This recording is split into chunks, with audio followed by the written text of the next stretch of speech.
Police reviewed this address on more than one occasion, each visit routine in appearance.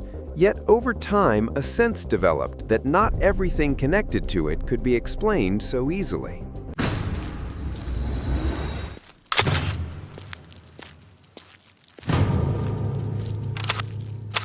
The area itself was ordinary by any reasonable measure, a residential part of Eastern Ireland, shaped by decades of steady development, where people left for work at similar times each morning and returned home as daylight faded. Streets were lined with family houses, small green spaces, and local amenities that served generations of residents. Children walked to nearby schools, commuters followed familiar routes, and neighbors measured time by weekly routines rather than unexpected events. It was the kind of place where stability was assumed and change was slow. For years, nothing about this setting appeared remarkable. The property sat quietly among others like it, maintained to a standard that neither drew attention nor invited concern. From the outside, it reflected order and predictability. Curtains opened and closed at regular hours, vehicles arrived and departed without incident. To those passing by, it was simply part of the background of daily life, indistinguishable from dozens of similar homes nearby. Official records show that early contact related to the address was limited and unremarkable. Matters were noted, assessed, and resolved within standard procedures. There was no suggestion of urgency and no indication that follow-up beyond routine documentation was required. In a system designed to prioritize immediate risk, such interactions rarely stand out. Yet even then, small details were recorded carefully, as they always are, preserved without judgment for future reference. What would later invite attention was not any single event, but the way certain references resurfaced over time. Names appeared more than once across unrelated files. Dates aligned in ways that seemed coincidental but slightly uncomfortable. None of this implied wrongdoing, and no accusations were formed. Still, questions began to emerge quietly. Why did the same associations appear in different contexts? Why did explanations resolve individual points but leave broader patterns unclear? Life in the neighborhood continued unaffected. Local businesses opened as usual. Social routines carried on without interruption. The individual connected to the address moved through this environment without attracting notice, presenting as measured and controlled. There was no outward display of excess, no behavior that suggested instability or urgency. If anything, consistency defined how he was perceived. That consistency, though unremarkable at the time, would later take on greater significance. As years passed, agencies responsible for oversight occasionally revisited older material, comparing it against newer information. This is standard practice when records accumulate. In this case, those reviews began to reveal subtle inconsistencies. Financial references did not always align neatly with declared circumstances. Business interests appeared legitimate but lacked clear explanatory links when examined together. Again, none of this constituted an allegation. It did, however, prompt quiet reflection. Were these gaps the result of oversight, or did they point to something not fully understood? Authorities approached these questions with caution. In Ireland, as elsewhere, investigative processes rely on balance. Acting too early risks unfairness.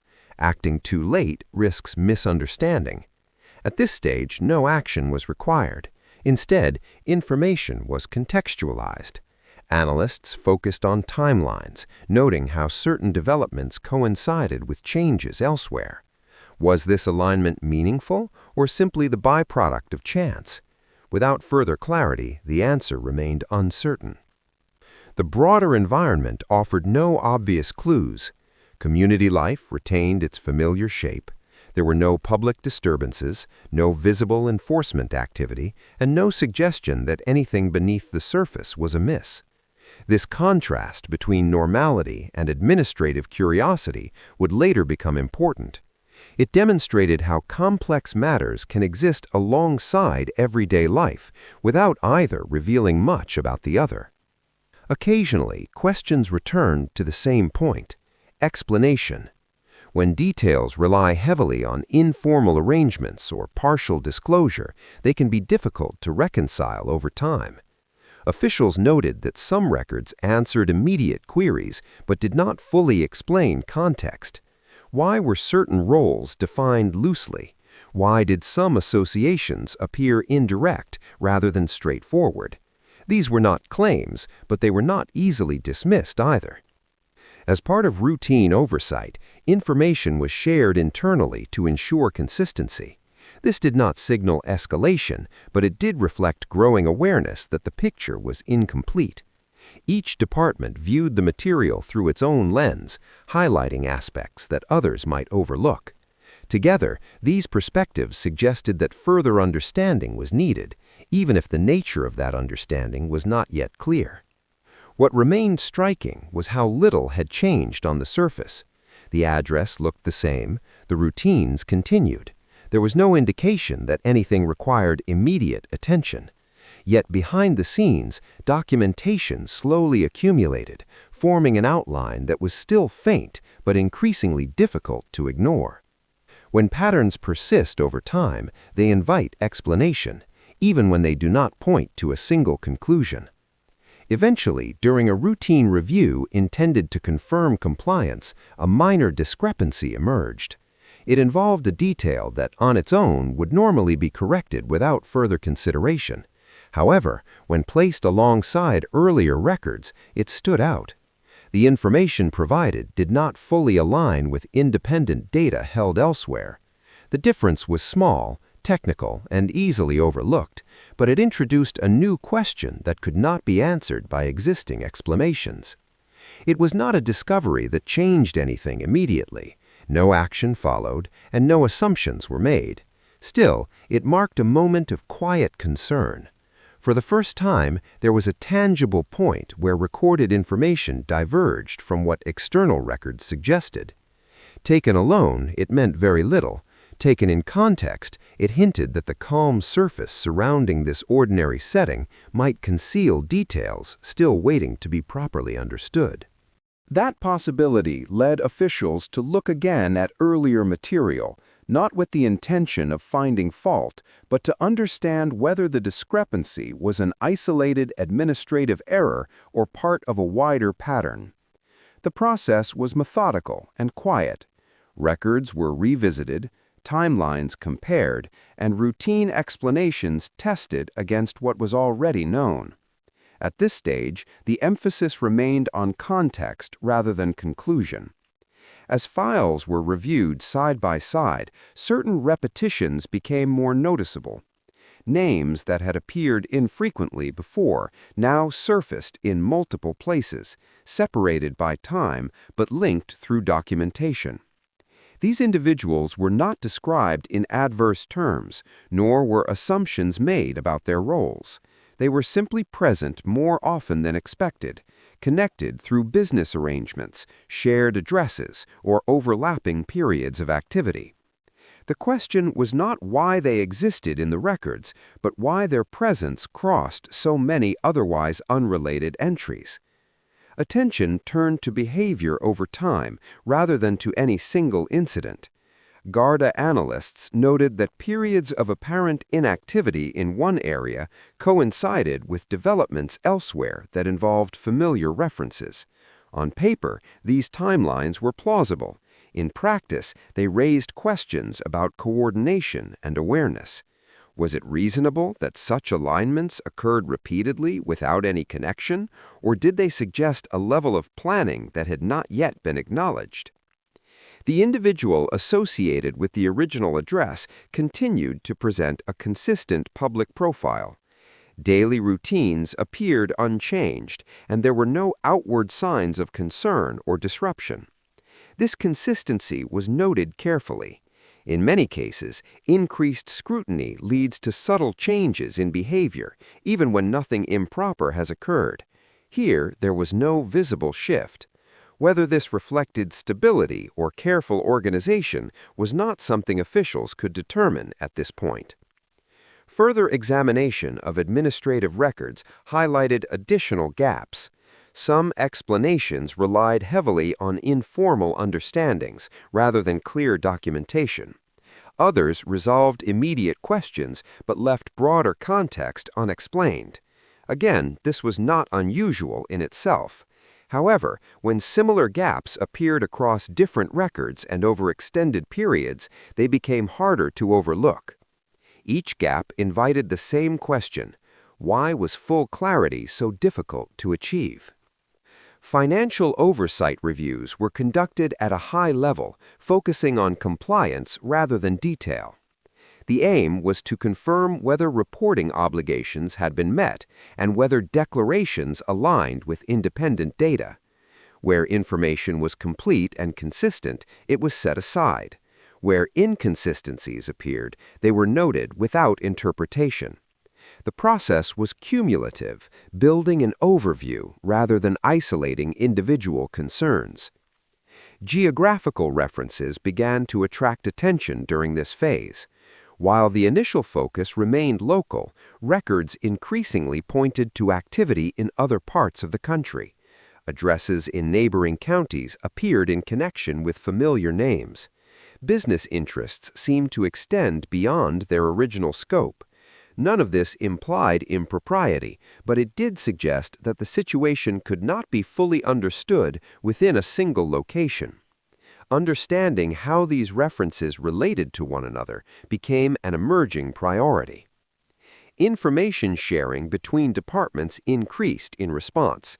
This was done through established channels, ensuring that privacy and legal standards were maintained.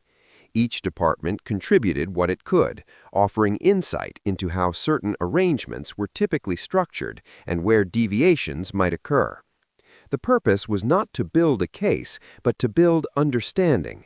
Still, as perspectives were combined, the picture grew more complex rather than clearer. Throughout this period, restraint remained central. No public statements were made, and no actions were taken that might influence behavior or perception. Garda policy emphasizes proportion, particularly in matters where facts are still being established. Officials were conscious that patterns can emerge from coincidence as well as design, and they treated each finding with appropriate caution. One area that proved particularly difficult to reconcile was the use of intermediaries. Records showed that certain interactions were conducted indirectly, even when direct engagement would have been simpler. This raised questions about purpose rather than legality. Why choose a more complex route when a straightforward one exists? There were many possible explanations, ranging from convenience to habit, and none were ruled out.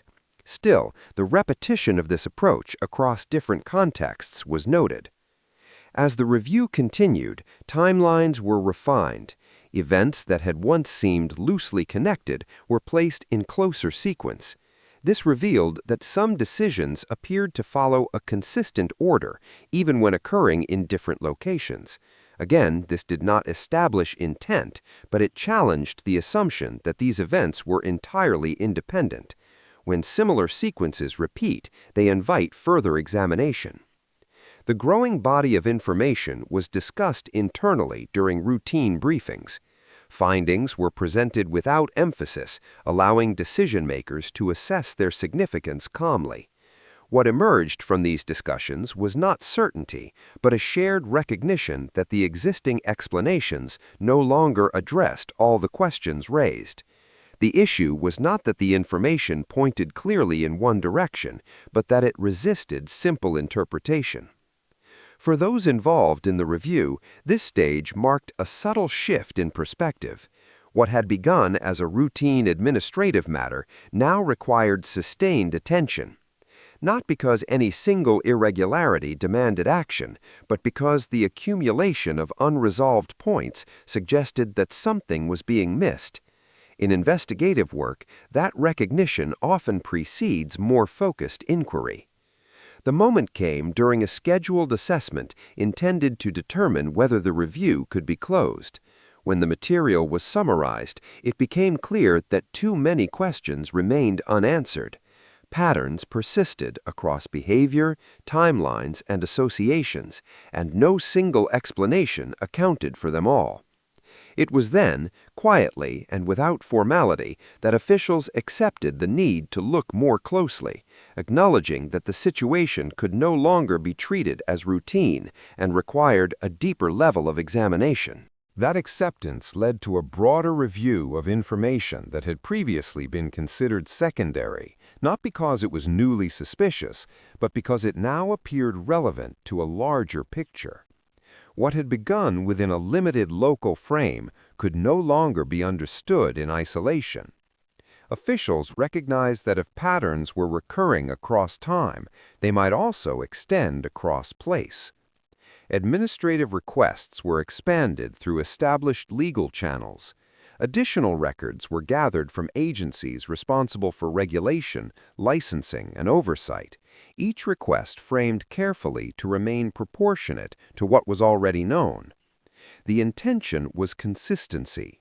If activities were accurately represented, the same explanations should hold when examined across different locations. Where they did not, those differences were noted without assumption. As this wider material was reviewed, connections between areas became more apparent. References emerged linking activity in Dublin with developments in County Meath, and later with records associated with Drogheda. These links were not dramatic or concealed. They existed within ordinary documentation dispersed across time and agencies. What changed was how they were viewed. When placed alongside one another, they suggested continuity rather than coincidence.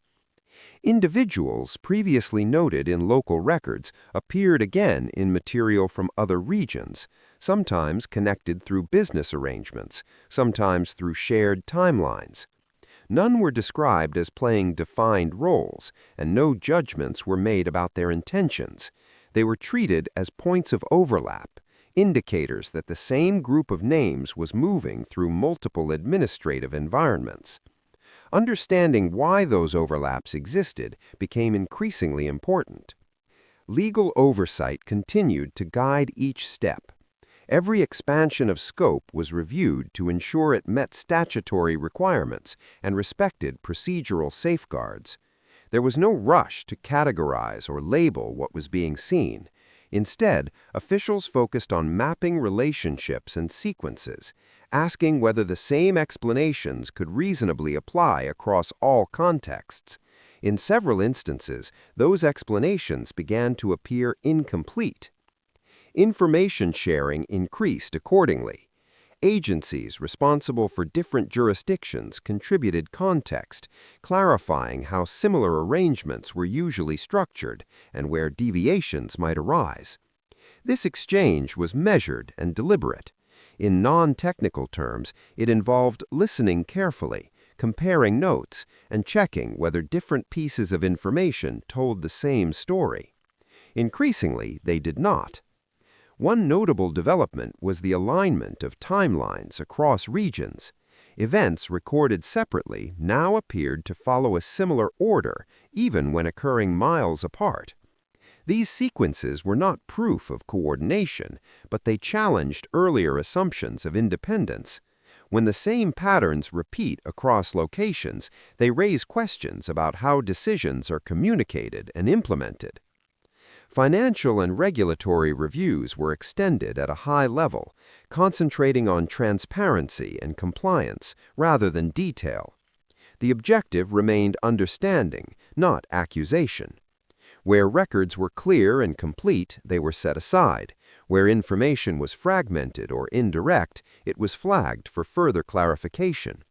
Over time, the volume of such flags increased, reinforcing the sense that the picture was broader than first thought. Throughout this expansion, outward conditions remained unchanged. There were no public indications that a wider review was underway. Daily life in the communities involved continued without disruption, reinforcing the contrast between visible normality and administrative scrutiny. This separation was intentional, preserving fairness and reducing the risk of influencing behavior before facts were fully established. Intelligence gathering during this phase remained observational and contextual. It involved reviewing open-source material, historical records, and agency-held information, looking for consistency rather than detail. The aim was to understand structure, not strategy. Analysts asked simple questions: who appeared where, when, and in connection with what? As answers accumulated, they suggested a level of organization that had not been fully appreciated earlier. Gradually, the review was reframed internally. Instead of treating each location as a separate point of interest, authorities began to view them as parts of a connected network.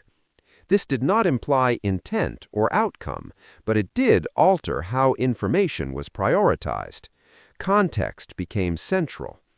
A record that seemed unremarkable on its own took on new meaning when placed within a wider sequence. The significance of this shift became clear during a cross-regional summary review. When material from all locations was examined together, it revealed that several previously unexplained decisions shared a common timing reference. This reference point connected developments in Dublin, Meath, and Drogheda more closely than anticipated. It suggested that what had been seen as parallel activity might instead be interrelated. This finding marked a turning point. It did not resolve the questions under review, but it altered their direction. Authorities now understood that the matter could not be addressed through incremental clarification alone. The scope had widened from understanding isolated inconsistencies to examining how a broader set of activities functioned as a whole, signaling a decisive change in how the investigation would proceed. That change in approach brought with it a greater emphasis on structure and oversight.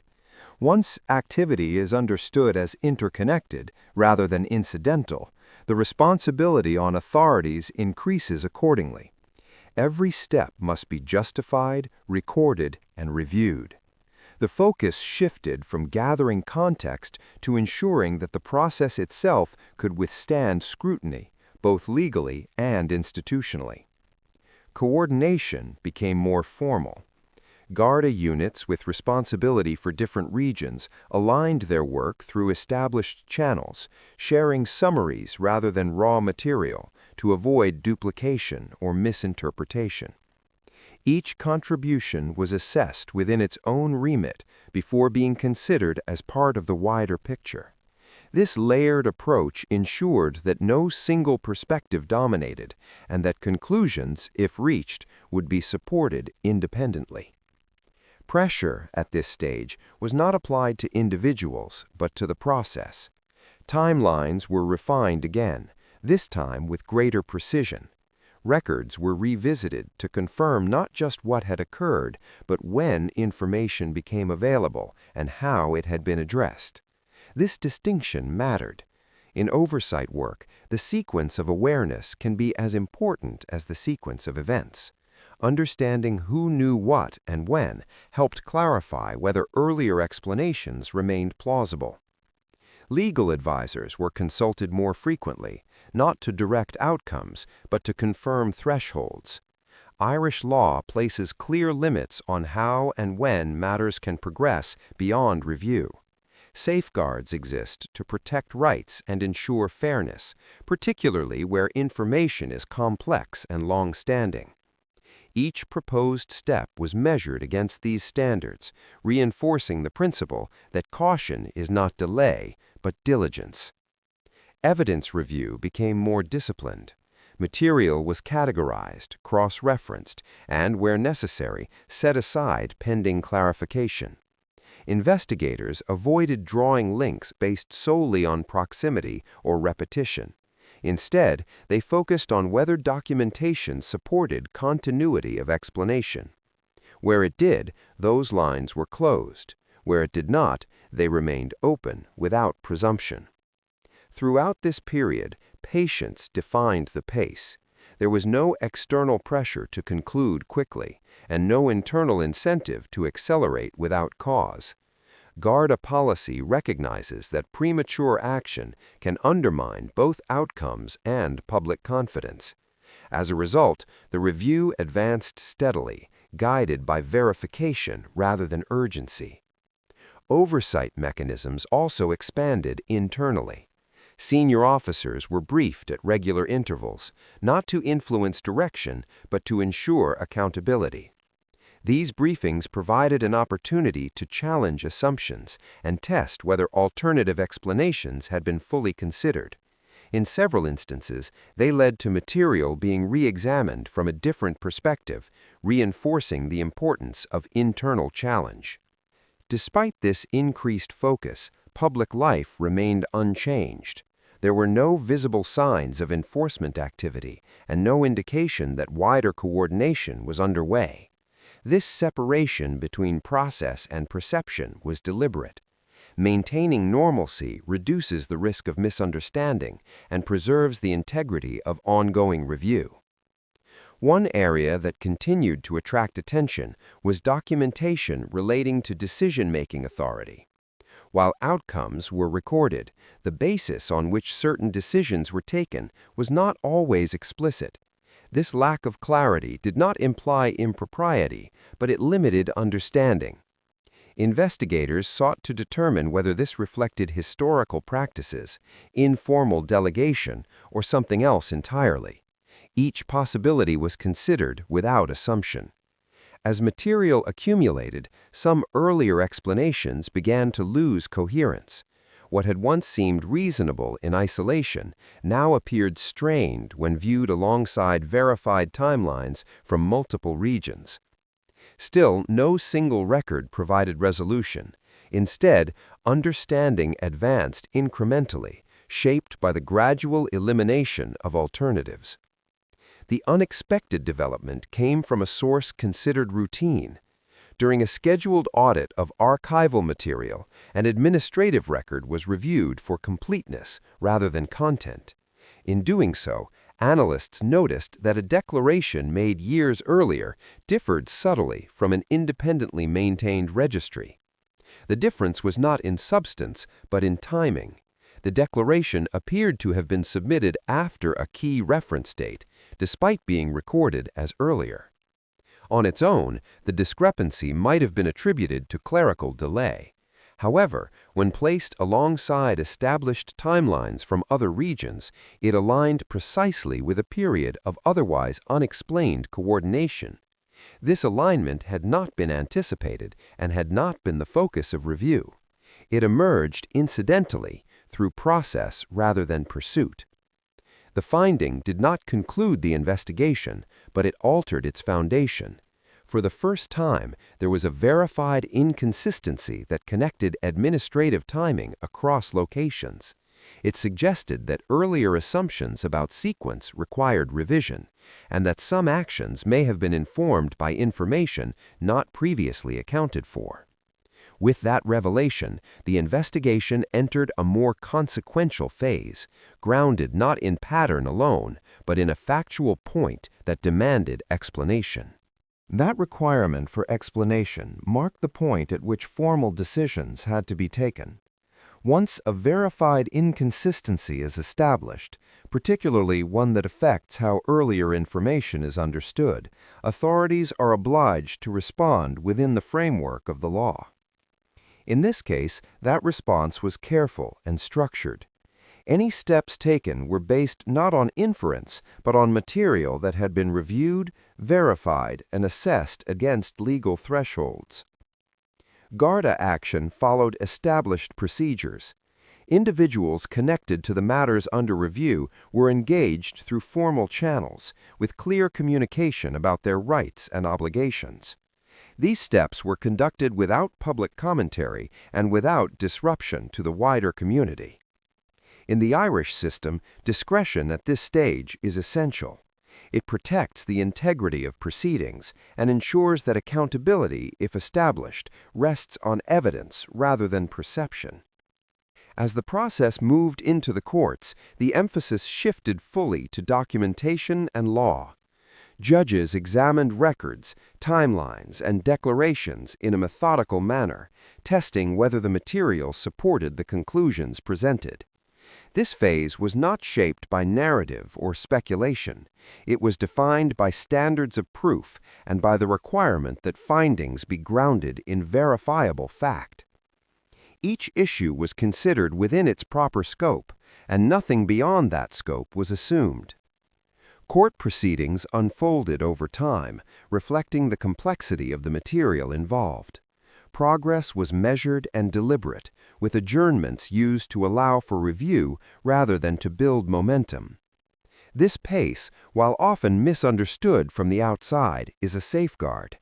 It ensures that decisions are made with full awareness of context and consequence, and that all parties are treated fairly under the law.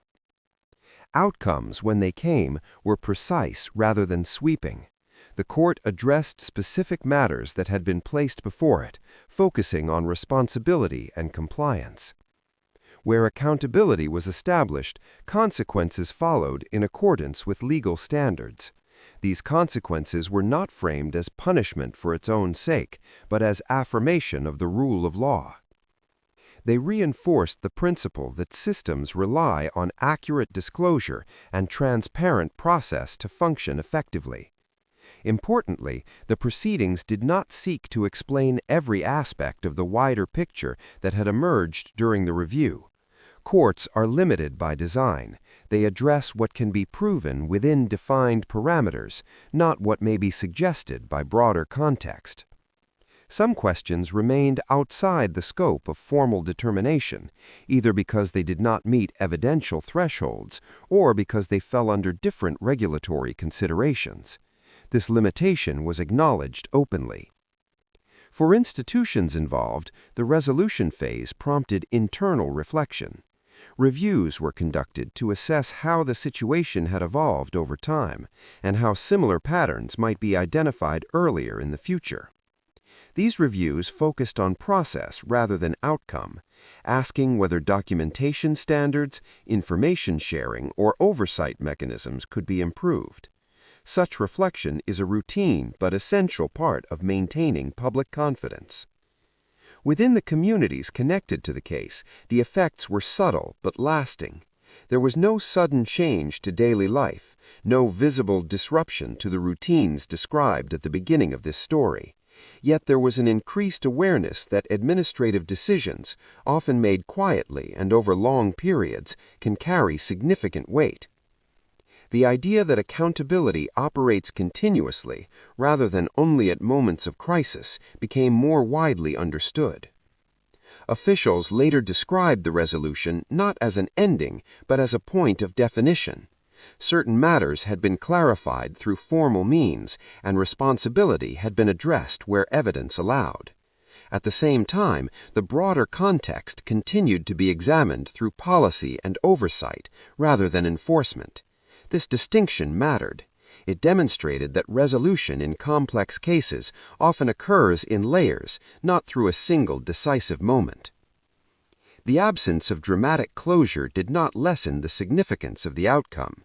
On the contrary, it underscored how the rule of law operates in practice. Change occurred through documentation, procedure, and careful judgment rather than through spectacle. For those who value institutional stability, this was not a weakness, but a strength. As the immediate legal phase concluded, attention shifted naturally toward what could be learned. The case illustrated how ordinary settings can intersect with complex administrative realities, and how understanding those intersections requires time and restraint. It also showed that accountability is not always loud or visible, but it is nonetheless real. In that sense, the resolution served as a moment for reflection rather than finality.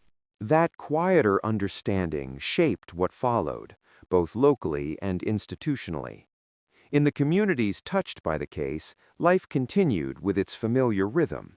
Streets remained busy at expected hours, local businesses served regular customers, and everyday concerns returned to the foreground. There was no defining moment that marked a clear before and after. Instead, the impact was gradual, expressed more in awareness than in visible change. Residents spoke less about specific outcomes and more about systems. The case prompted discussion about how oversight works, how information is recorded, and how long-term patterns can exist without immediate recognition. For many, it reinforced the idea that accountability does not always arrive suddenly or publicly. It often develops quietly, through sustained attention to detail, and through processes designed to be steady rather than dramatic. Within public institutions, the aftermath took a more formal shape. Reviews were undertaken to examine how information had moved between departments and how earlier records were interpreted. These reviews did not focus on blame. Their purpose was to understand whether procedures supported clarity or whether they unintentionally allowed uncertainty to persist. Small adjustments followed, aimed at improving documentation standards and encouraging earlier contextual review where patterns emerge over time. Policy guidance was also revisited. Emphasis was placed on transparency, particularly when activities extend across multiple locations or involve layered administrative arrangements. Updated frameworks encouraged clearer timelines and more consistent cross-referencing, reducing reliance on informal explanations. These changes were incremental, reflecting an understanding that stability is best maintained through refinement rather than overhaul. Training and awareness formed another part of the response. Analysts and administrators were reminded of the value of patience and proportion. Acting too quickly can obscure context, while acting too slowly can allow questions to compound. The lesson was not to suspect complexity, but to recognize it and document it thoroughly. Complexity, when clearly explained, does not undermine trust. Unexplained complexity often does. The case also influenced how unanswered questions were handled. Rather than seeking to resolve every uncertainty through enforcement, institutions acknowledged that some matters are better addressed through policy, regulation, or continued observation. This approach respects the limits of formal proceedings while ensuring that learning continues beyond them. It also avoids the temptation to extend conclusions beyond what evidence can support. For those who followed the developments from a distance, the absence of spectacle was notable. There were no dramatic scenes to define the ending, no single moment that could be easily summarized. Instead, the story concluded through documentation, decisions, and quiet adjustments. This reinforced an important principle. The effectiveness of a system is often measured not by how loudly it acts, but by how consistently it applies its standards. Over time, references to the case became less frequent. It moved from active consideration into institutional memory, where it served as a point of reference rather than a subject of debate. Its influence persisted in subtle ways, shaping how similar reviews were approached and how early questions were framed. In this sense, its legacy was practical rather than symbolic. Unanswered questions remained, and they were acknowledged responsibly. Not every connection identified during the review resulted in formal findings, and not every inconsistency could be examined within the same framework. Recognizing these limits was part of maintaining public confidence. Clarity does not require certainty about everything. It requires honesty about what is known and what is not. For the communities involved, the lasting effect was an increased understanding of how ordinary environments can intersect with complex administrative processes. Familiar places did not change, but perceptions did. People became more aware that oversight often operates quietly, that records matter long after they are created, and that accountability is cumulative rather than immediate.